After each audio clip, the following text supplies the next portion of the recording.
سردیوں میں ہم بستری کے بے شمار فائدے جانیے۔ سردی میں ہم بستری کا ثواب زیادہ کیوں ہوتا ہے؟ بسم اللہ الرحمن الرحیم۔ ناظرین، دین اسلام کا ہر حکم حکمت اور دانائی سے خالی نہیں، اور حضور اکرم صلی اللہ علیہ وآلہ وسلم نے ارشاد فرمایا، مومن کی مثال اس درخت کی مانند ہے کہ جس کی شاخیں ہمیشہ ہری رہتی ہیں اور اس کے پتے کبھی نہیں گرتے۔ اس وقت تمام صحابہ کرام موجود تھے، تو آپ صلی اللہ علیہ وآلہ وسلم نے تمام صحابہ سے پوچھا،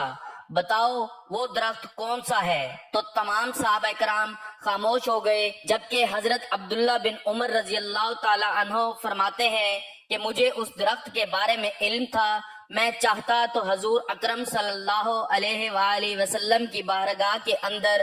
عرض کر دیتا،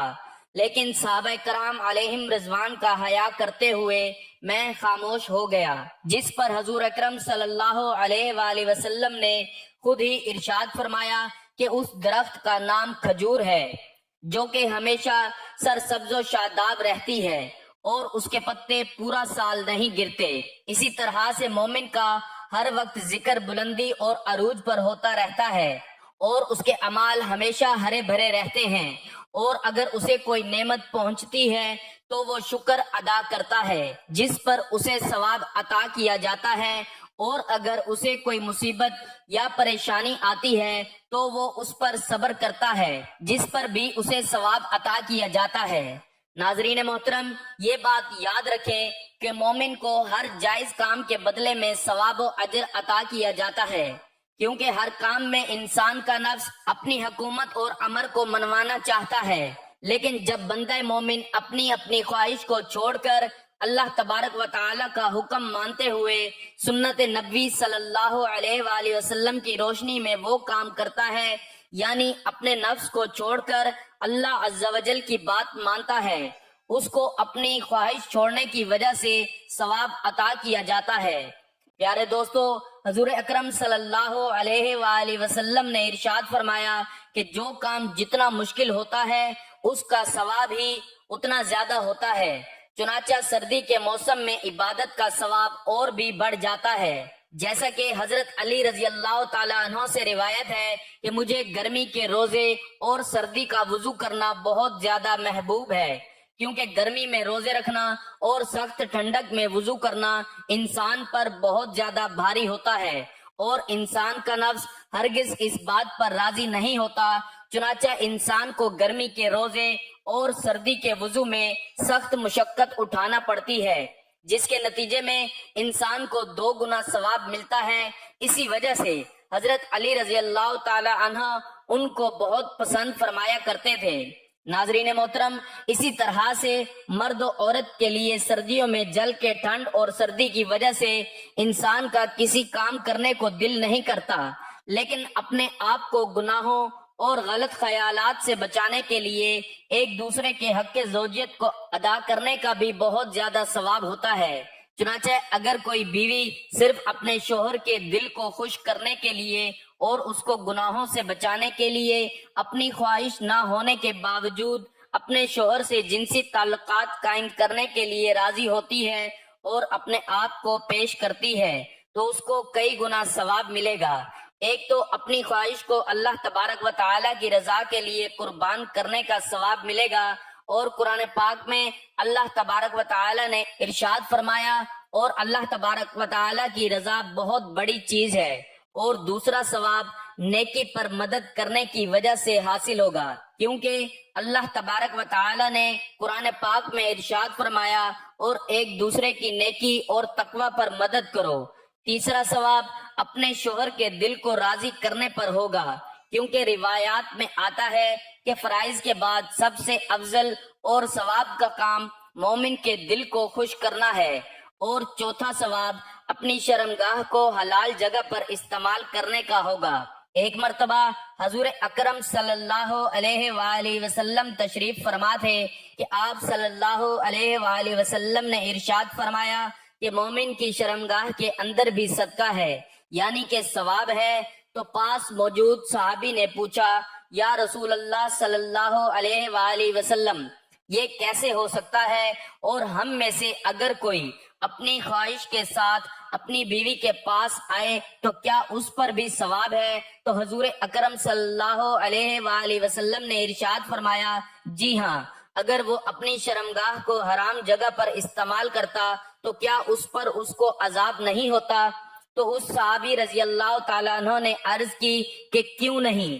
اسے ضرور عذاب ہوتا۔ تو یہ سن کر آپ صلی اللہ علیہ وآلہ وسلم نے ارشاد فرمایا، اگر حرام میں استعمال کرنے پر عذاب ہے تو حلال جگہ میں استعمال کرنے پر ثواب بھی ہے۔ اور پانچواں ثواب عورت کو غسل جنابت کرنے پر ہوتا ہے، کیونکہ انسان کا دل اور نفس سردیوں میں نہانے پر ہرگز راضی نہیں ہوتا۔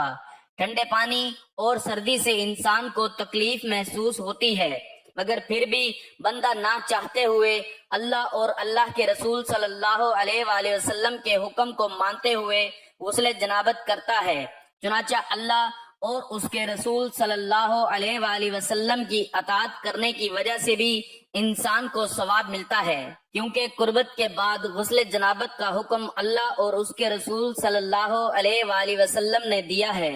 اور حضرت عائشہ صدیقہ رضی اللہ تعالی عنہا نے عرض کیا، یا رسول اللہ صلی اللہ علیہ وآلہ وسلم، عورتوں کو تو بہت ثواب مل گیا، اور مردوں کے بارے میں ارشاد فرمائیں۔ یہ سن کر حضور اکرم صلی اللہ علیہ وآلہ وسلم مسکرائے اور فرمایا، مرد اپنی عورت کا ہاتھ پکڑ کر جب اسے مانوس کرتا ہے تو اس کے لیے ایک نیکی لکھی جاتی ہے۔ جو مرد پیار سے اپنی عورت کے گلے میں ہاتھ ڈالتا ہے اس کے حق میں 10 نیکیاں لکھی جاتی ہیں، اور جب وہ عورت سے مباشرت کرتا ہے تو دنیا سے افضل ہوتا ہے، اور جب غسل کرتا ہے تو بدن کے جس بال سے پانی گزرتا ہے اس کے لیے ہر بال کے بدلے میں ایک نیکی لکھی جاتی ہے اور ایک گناہ معاف کر دیا جاتا ہے، اور جنت کے اندر ایک درجہ بلند کر دیا جاتا ہے، اور غسل کرنے کے عوض میں جو چیز جاتی ہے وہ دنیا و مافیہ سے بہتر ہوتی ہے۔ اللہ تبارک و تعالی اس پر فخر کرتا ہے اور فرشتوں سے کہتا ہے کہ میرے بندے کی طرف دیکھو کہ ایسی سرد رات میں بھی غسل جنابت کر رہا ہے اور میرے حکم پر عمل کر رہا ہے، اور اس بات پر یقین رکھتا ہے کہ میں اس کا رب ہوں۔ تم اس بات پر گواہ رہو کہ میں نے اس کو بخش دیا۔ ناظرین محترم، جبکہ حضرت ابوذر رضی اللہ تعالی عنہ سے روایت ہے کہ نبی کریم صلی اللہ علیہ وآلہ وسلم کے کچھ ساتھیوں نے نبی اکرم صلی اللہ علیہ وآلہ وسلم سے عرض کی، اے اللہ کے رسول صلی اللہ علیہ وآلہ وسلم، زیادہ مال رکھنے والے اجر و ثواب کو لے گئے، وہ ہماری طرح نماز پڑھتے ہیں اور ہماری طرح روزے بھی رکھتے ہیں اور اپنی ضرورت سے زائد مالوں کو صدقہ کرتے ہیں، جو کہ ہم نہیں کر سکتے۔ تو آپ صلی اللہ علیہ وآلہ وسلم نے ارشاد فرمایا، کیا اللہ تعالیٰ نے تمہارے لیے ایسی چیز نہیں بنائی جس سے تم صدقہ کر سکو؟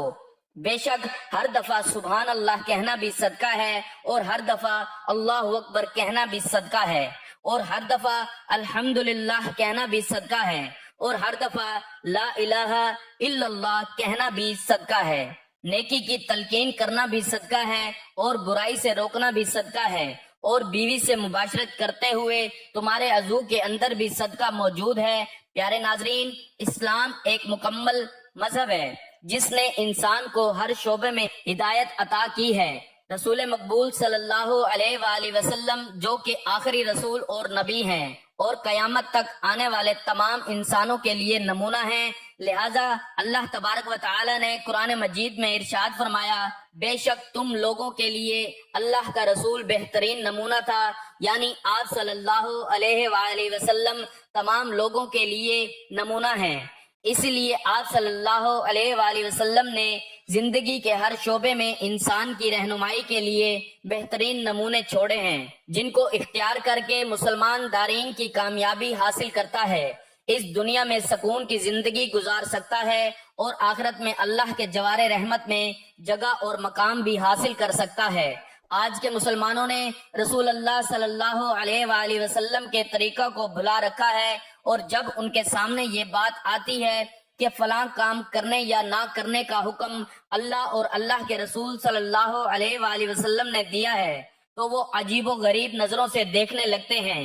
ایک ڈاکٹر صاحب لکھتے ہیں کہ جب میں نے مسلمان مریضوں سے دریافت کیا کہ تم کو یہ معلوم نہیں کہ حالت حیض و نفاس میں مجامت حرام ہے، ان کا جواب تھا کہ ہمیں اس کا قطعاً علم نہیں تھا۔ جس طرح دنیا کی دوسری قوموں کے لوگ بالخصوص مغرب کے اکثر حیوان نما انسان اپنی شہوت کو حیوانیت کی طرح پوری کر رہے ہیں، اسی طرح اس دور کے کچھ مسلمان اپنی شہوت کو اللہ تبارک و تعالی کے احکامات اور رسول اللہ صلی اللہ علیہ وآلہ وسلم کے پاکیزہ طریقے کو چھوڑ کر پوری کر رہے ہیں۔ اس کا نتیجہ مختلف امراض میں مبتلا ہونا اور ساتھ ہی ساتھ اخروی زندگی کو بھی برباد کر دیتا ہے۔ جی ہاں، رسول اللہ صلی اللہ علیہ وآلہ وسلم کے پاکیزہ طریقوں کو چھوڑنے کا مطلب دنیا میں بھی خسارہ یعنی کہ نقصان اور آخرت میں بھی نقصان۔ یہ تھی ناظرین ہماری آج کی ویڈیو کہ جس میں آپ کو بتایا گیا ہے سردیوں میں ہم بستری کرنے کا ثواب اور فائدے۔ امید کرتا ہوں ویڈیو آپ کو بہت پسند آئی ہوگی۔ ویڈیو اگر پسند آئی ہو تو ویڈیو کو لائک اور شیئر کر دیجئے گا اور میرے چینل کو ضرور سبسکرائب کر لیجئے گا تاکہ مزید اس طرح کی معلوماتی ویڈیوز کا نوٹیفیکیشن آپ کو بر وقت ملتا رہے۔ اللہ تبارک و تعالی سے دعا